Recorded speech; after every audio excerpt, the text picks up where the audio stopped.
Hello.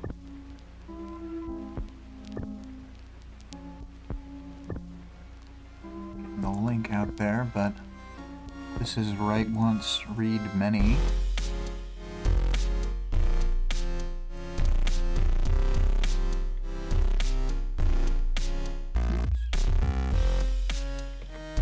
Okay.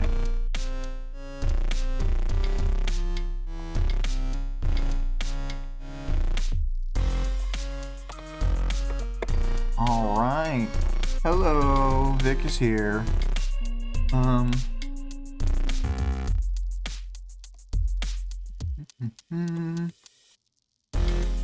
Okay, so the audience participation question for this week is make up your own lab rat emergency box form and the emotions it's tied to.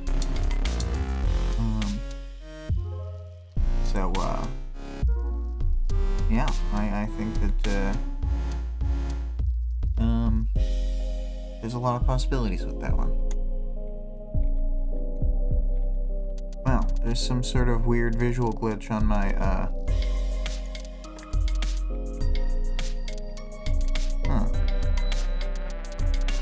on my document. That's weird. Sorry. All the text is unreadable now.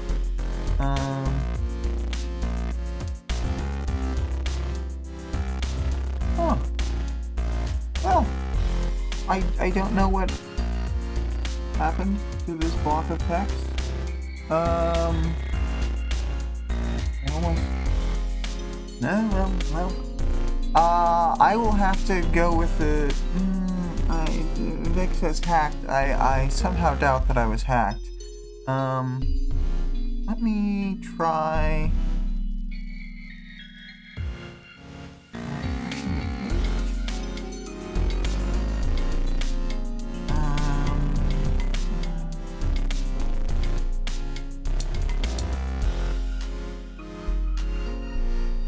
Well, now it's showing as blank instead of as garbled, pixelated stuff. So, hi Greg. My document has had some unfortunate data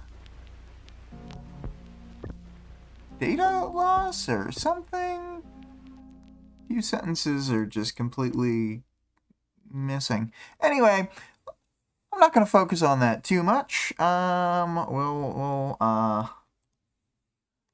look at this reversed image, this beautiful art. Can I revert it? I tried using Control-Z to, like, undo.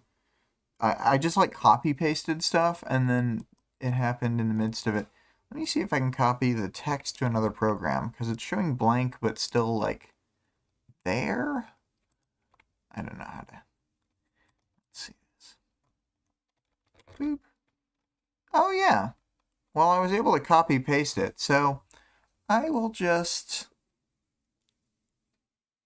Very strange stuff. I'll do that, and hopefully the document will not freak out in other areas than the one that it did. And, you know, Vic is right, ghosts. Definite ghost. It's the day after Halloween, and all the ghosts are still floating about. Anyway. So, yes, the themes of this chapter are all battle.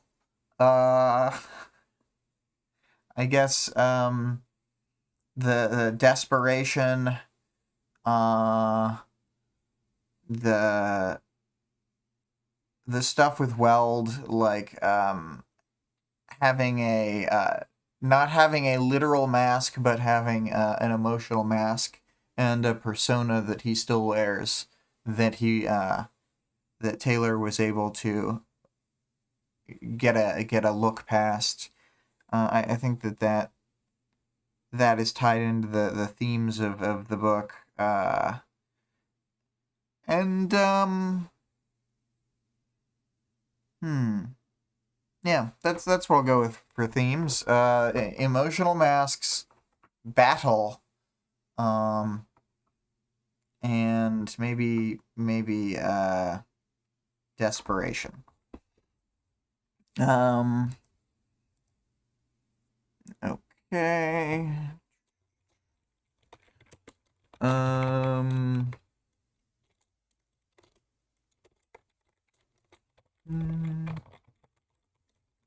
Okay.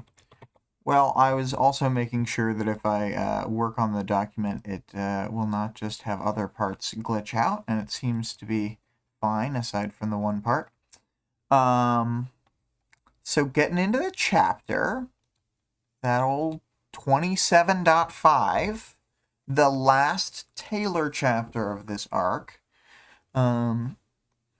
It starts, with her yelling to run. Some capes had noticed, but they weren't all. I think a lot of them were stopped by their fear. And Scion has sort of very briefly charged up a big attack of his light energy stuff that he throws down through the oil rig that destroys a lot of it. I think he's really far away in the air, so it's still taking a second to get to them, even though he's launching it real fast. We have some ancillary stuff, like Lab Rat throws some Tinker ball to try and get it over the edge, and Taylor uses bugs to shove whatever ball that was into the water. So that succeeded because of her. Lustrum becomes giant and is fighting Scion. I'm sure that she's powerful in a normal situation and quite difficult to stop, but it is Scion that we're talking about. So, she is more or less defeated off screen. Taylor attempts to get off of the oil rig using her flight pack to Vic says, I thought Lustrum's superpower was feminism. That's her other power, but that's not going to work on Scion. Scion was already sexist, and then as soon as the Thinker or Eden or whatever you want to call the other one, as soon as she was gone, boom, feminism was out the window. Scion was just, terrible upbringing.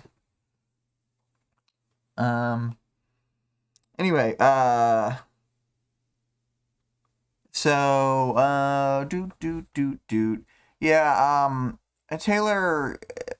Taylor is trying to fall off of the, oil rig to be out of the blast, but unfortunately she's too close, and, if the,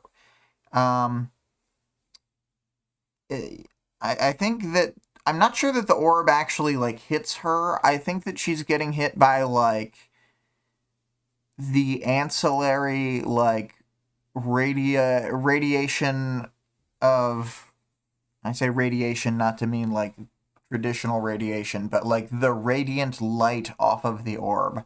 And I think just the, light from the orb and not getting hit by the attack directly is still enough to tear her body asunder and leave much of her falling apart. It sort of breaks down from the typical paragraphs that were happening before, and goes, I felt increasingly disoriented with every heartbeat. Couldn't fly. Spiraling. New paragraph. Unbalanced. Paragraph. Blood.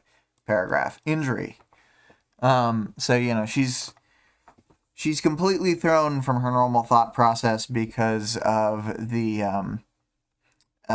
extent of the damage. She says, right hand gone, blood, fragments of golden light eating away at stump, making the bleeding worse. falling faster, spiraling more. So yeah, then she realizes that she's like not doing enough, and then she starts guiding her bugs to drive her her flight pack, and then like stop herself from the full fall. And then there's a nice memory callback to Legend at the Arc 8, saying if you hit moving water fast enough, it's worse than hitting concrete. So trying to avoid that. And then she's pleading to her passenger with the back of her mind. She's having a hard time focusing, but even so, she is getting the bugs to anti-grav her correctly. She's stopping the spin of her fall and then trying to just do upward momentum. And she, despite having like half a body left, she keeps herself focused, keeps herself on task. It is Taylor we're talking about, so basically like the grittiest, most hardcore motherfucker of all time. But yeah, let's see here.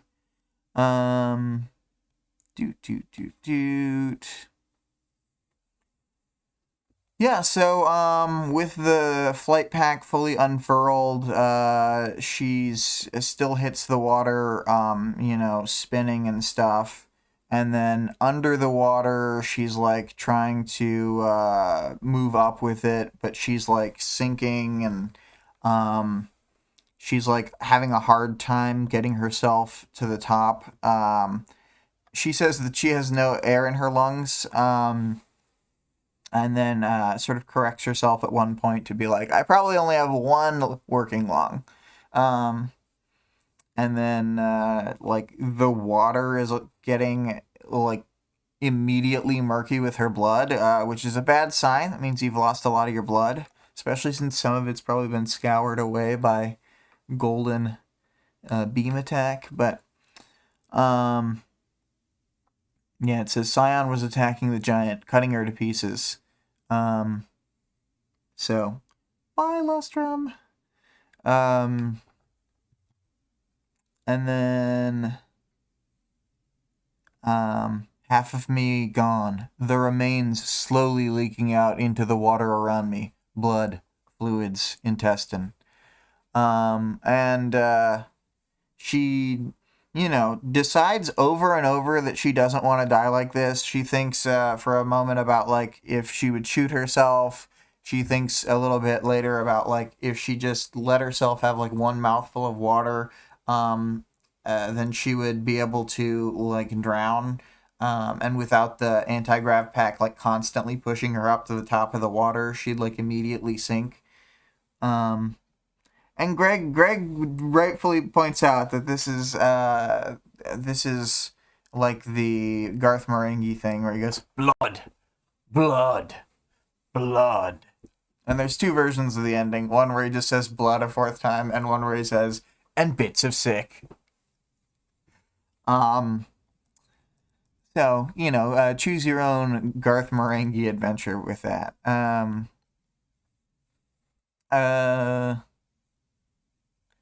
So, you know, she chooses over and over, like I said, despite these ways where she could just, like, die, to push through and keep living despite having half her body, like, shorn off her.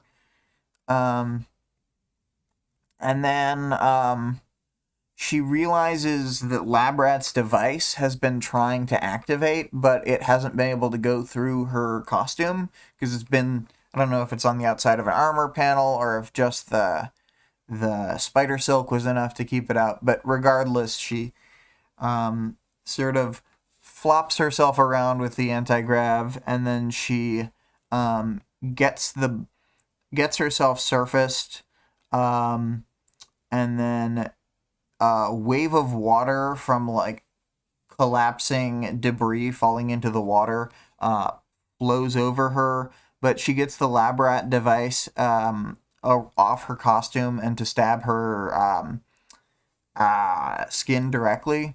And when this happens, then we see, because we know from a previous description that lab rat would make these like devices or formulas or whatever that like transform people, and sometimes he would use them on himself.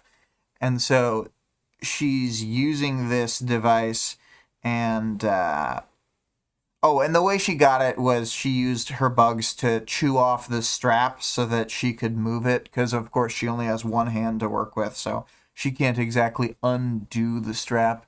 So yes, she finally gets herself poked with the device, and it starts turning her into like a partial bug creature thing. Vic says, so basically it's Taylor's fault that Clockblocker died. Yes, because Taylor's costume was blocking all these, her costumes were too good, and they were all blocking these, lab rat boxes from working. And lab rat was not good enough at his job to communicate how the device was supposed to work. So he's a poor science communicator, and it's also his fault. Vic says he was wearing her suit and it was full coverage. This is why they're the alt ship. I can only hope that you're saying that Dennis Taylor is the alt ship and not Labrat, a man in his 30s, and Taylor. That's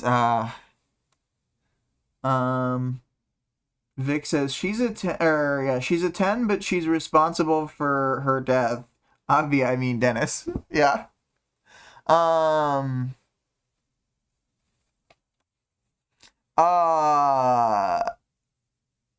that could be true of Dennis or Brian. Is that her costume stopped the lab rat thing from saving them? Either one of them. In fact, definitely both. And so, it's just like you said, she's a 10, but she did kill both of them. It's Scion, we can take him out of the equation. He definitely didn't kill them. It was Taylor. Although based off Taylor's logic from other parts of the book, she would totally be like, yup, I directly killed them myself. And she would never give up on that talking point, and she would keep bringing it out in whatever time it made her look the worst. So yeah, this box, which I have deemed the bug box, turns Taylor into like a rage monster that has like sort of tentacly bug limbs and like what are they called? Tarsus. Tarsus. And then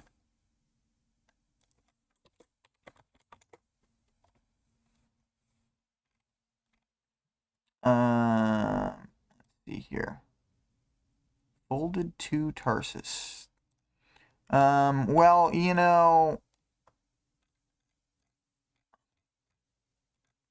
whenever I type in Tarsus, it's just showing the bones of the human foot. But I have to imagine she means like a bug part.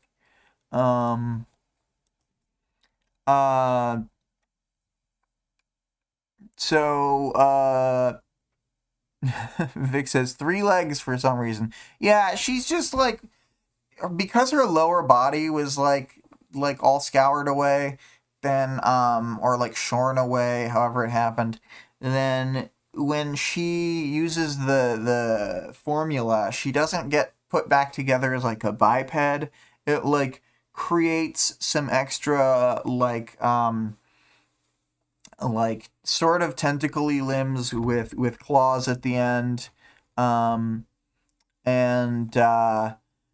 it's like using parts of her body and like the water surrounding her and like anything it can pull in as like biomass to make this form. She's not exactly like sprouting a bunch of new flesh like would happen with some of the formulas. Vic says all the krill, nom nom nom. Yeah, she's just speed eating krill. But Greg says bug leg parts have the same names as bones because they both come from the same Latin roots. Well, there you go. Yeah. Insect tarsus. That's what I'll type. And so, yeah. I think it's like the like ends of the thing, but I get the impression she has like hardened like little claw things that she can latch on temporarily, but they're not like able to do any fine motor work at all. Anyway, she's a freaking bug, and I always imagine her as that boss from Final Fantasy X that sort of chases you around in the water sequence when you first only have Tidus and Riku, and it has those like claws with like tentacle legs with like hardened claws at the end, and that's always what I'm thinking. And it's got like kind of a beak face because it's like an underwater kind of squid octopus monster thing, and I'm thinking Taylor can't speak because of her currently beak face, bug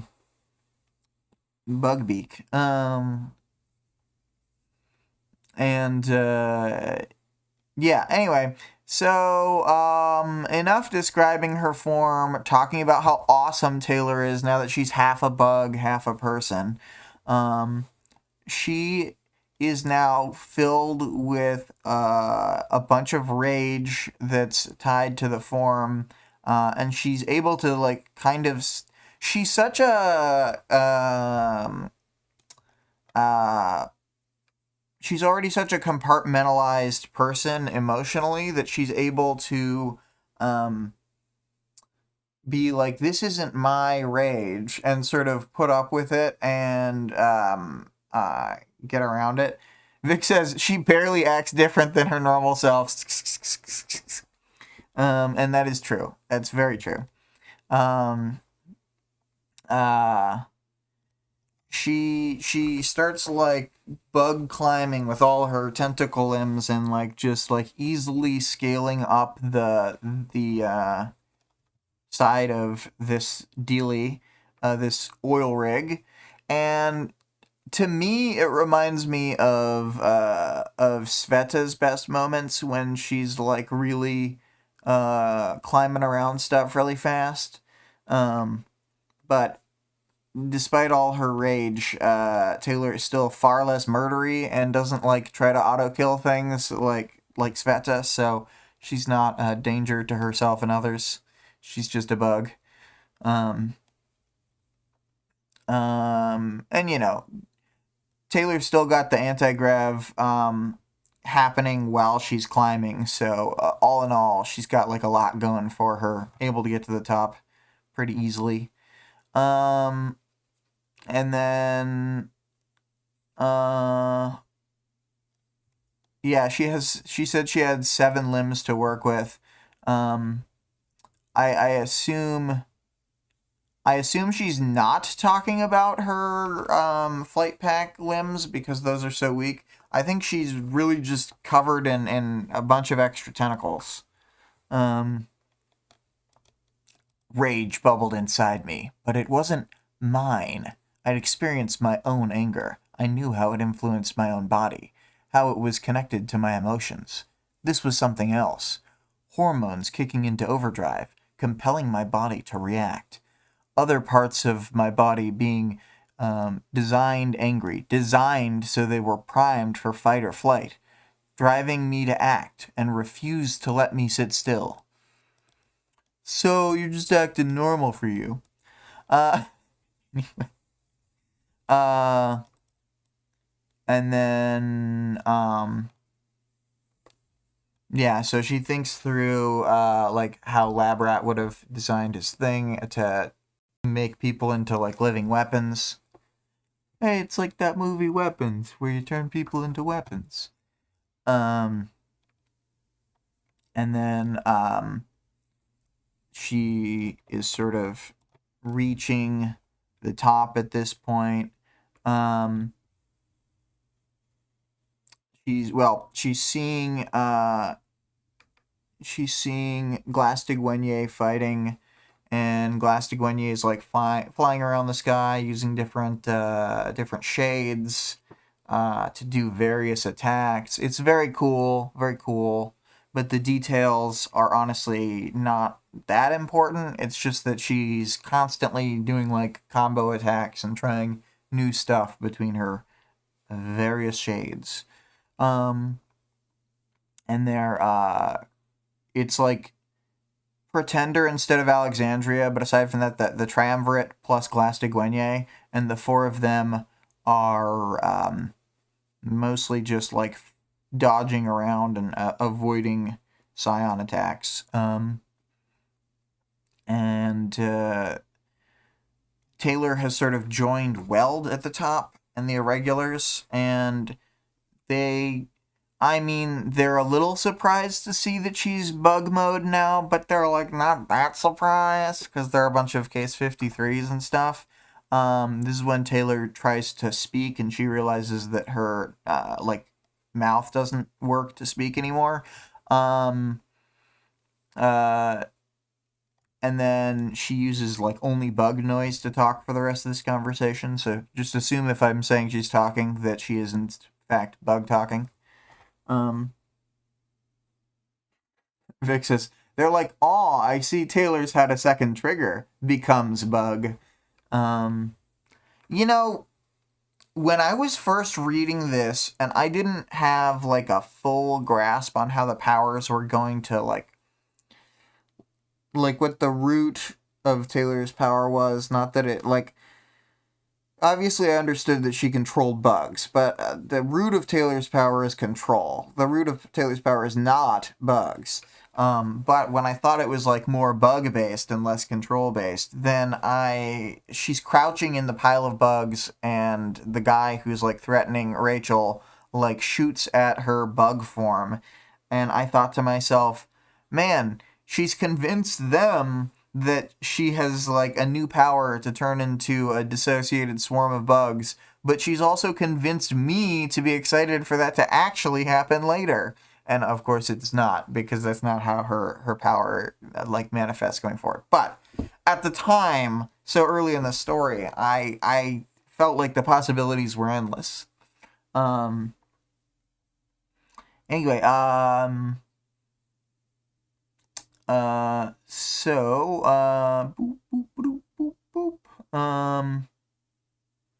so she explains the bug box, and how it's like supposed to be for when they're super hurt to force a transformation to keep them alive, and they sort of discuss how it's temporary, but they had been using Sanguine to heal them with his sort of scab power or whatever, and Weld just decides to use boxes to transform them.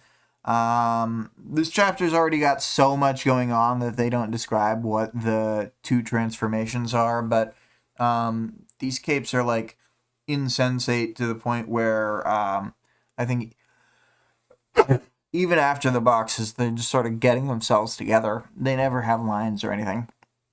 Apparently Gully's down in the water, and has a potential box to change with. But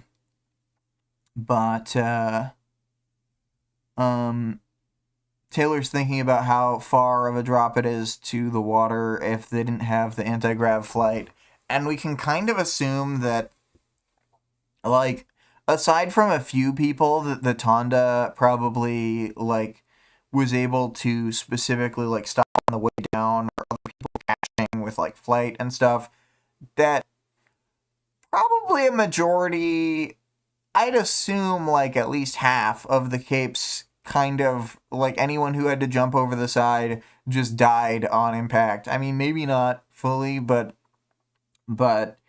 we'll see in the next chapter, kind of, that there are some half dead and a lot of dead corpses in the water. And apparently, like, Scion cuts up some of the people that are, like, some of the capes who are at the waterline, so, you know, not good odds on escaping this place. Their discussion of how their teammate was doing made me think of others. Grew. He'd come back through the portal, and he'd been close to the edge of the platform, but that was no guarantee. It was a hell of a drop to the water, and he didn't have a flight pack. Yeah, sad. So Glastigüeñe starts setting up an attack. Like, right now she's doing something that's leaving, like, weird dark streaks in the air, and she won't use any of that for, like, fully for a minute. It seems like she's doing, like, one attack, but she's setting up longer term for a bigger, larger move. Let's see here.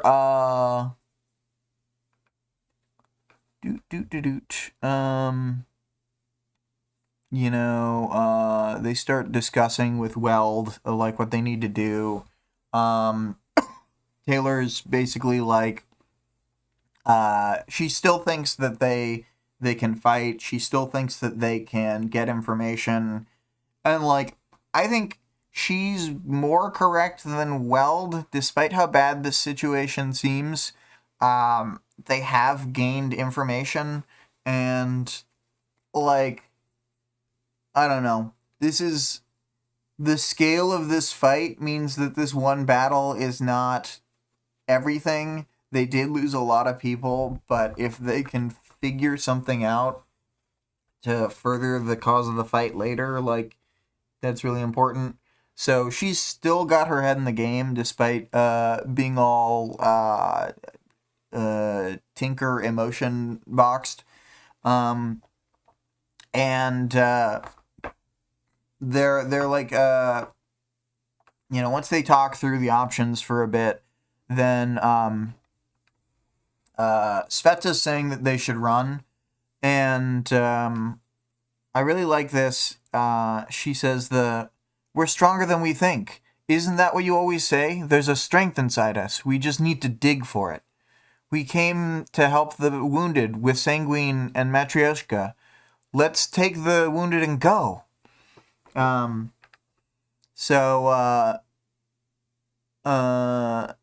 Taylor, despite feeling so, like, combat driven, like, even more so somehow than her normal state, she still says that they should leave as well.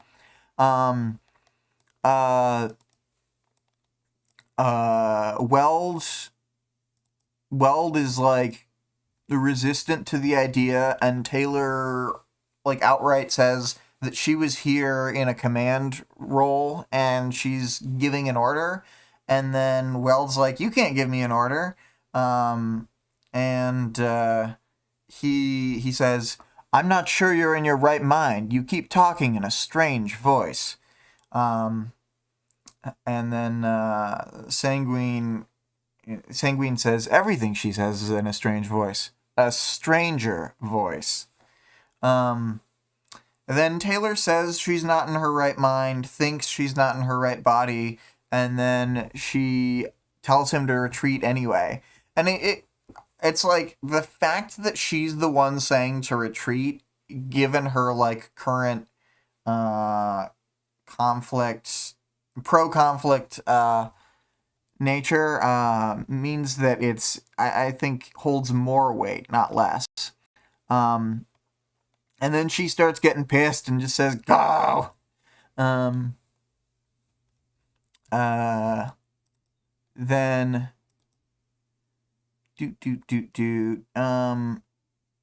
Scion sort of does a burst attack in just like a very low level of damage, golden light in all directions that starts like searing Taylor. It's a good thing she has like this harder to kill bug form. Probably like sears away part of her costume and like it starts blistering her skin.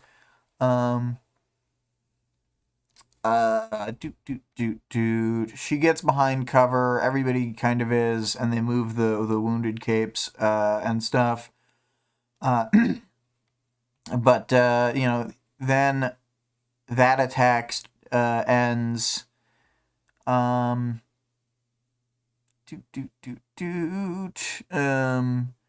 The battlefield is suddenly more well lit because he's like burned away the clouds, among other things, with that undirected light attack. And then we've still got the triumvirate fighting alongside Glass de Guenier. I do think it's kind of interesting / fun that Taylor like keeps switching back and forth between Pretender and Alexandria. She can't like keep anything straight in her mind right now. But apparently like the water below them had started to boil. And so it probably killed off yet more of any of the capes who were surviving in the water. And Sveta says again for them they've got to go. Weld is pushing back again. He's saying he's going to stay behind. And then she's sort of begging him to go.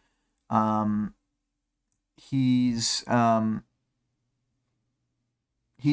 saying that they're saying that in the worst case scenario he can walk along the bottom of the ocean, but to him that's basically like worse than death. So he's not, which he admits to Taylor in just a minute, but he doesn't say that until the others are gone. They make like a spider thread for them to get down with, and they put Sveta in like the ball. Yet another ball, same chapter. So another theme, ball. So they we keep seeing the battle happening in the background. The Grey Boy power is being used, but Scion just keeps busting through, busting out. And then Taylor thinks of she says, "I was powerless, a cockroach." And then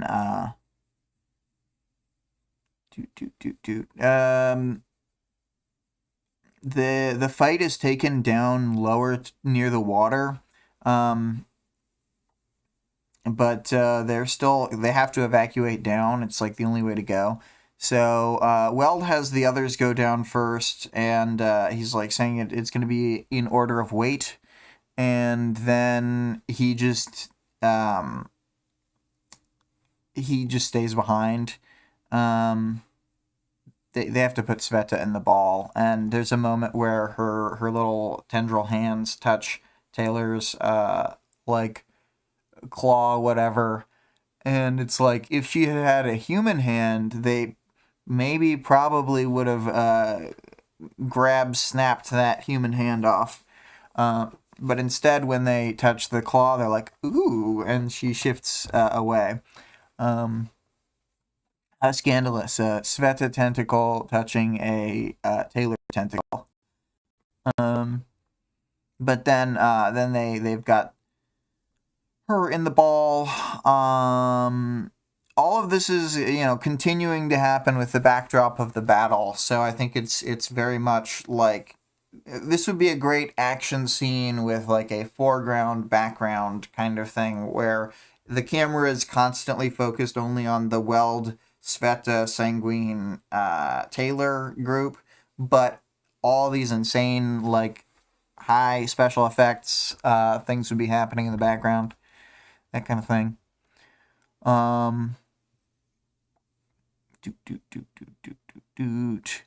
So, Glastic Wenye's shades are actually being permanently destroyed when a Scion destroys them, or at least that's how it seems. Maybe they would regenerate, but it seems as though she's losing resources as the battle goes on. And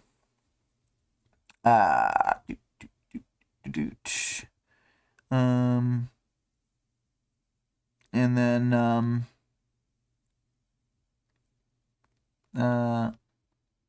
is this... Be brave, Sveta, Weld murmured. I just tell myself I need to act like you, Sveta's voice came from within the sphere.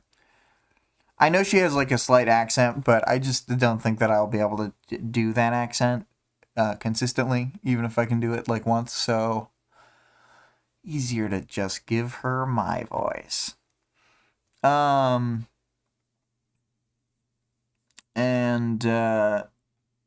So they keep talking. This is when they actually talk about like how string theory had managed to do some damage, and then that's when Weld says it's just like a 3-year-old pushing over a grown man with like catching someone off guard, etc. But then Taylor's like, no, this is still important. Like, even doing anything to him proves that we can do something to him. So we just need to figure out, like, what that something could be. Yeah, Vic says she has a matching Boston accent. You know my famously good Boston accent that stays consistent moment to moment and is not the worst thing in the world? That one. I'll just give them both the same accent.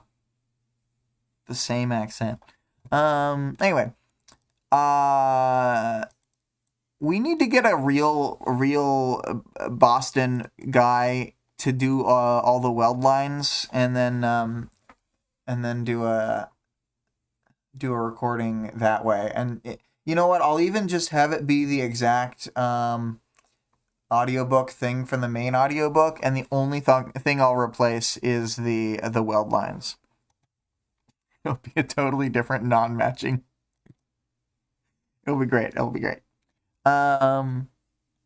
So yeah, Taylor's thinking abstracts, thinking big picture, and then Weld is like, what did you stake on this? How many people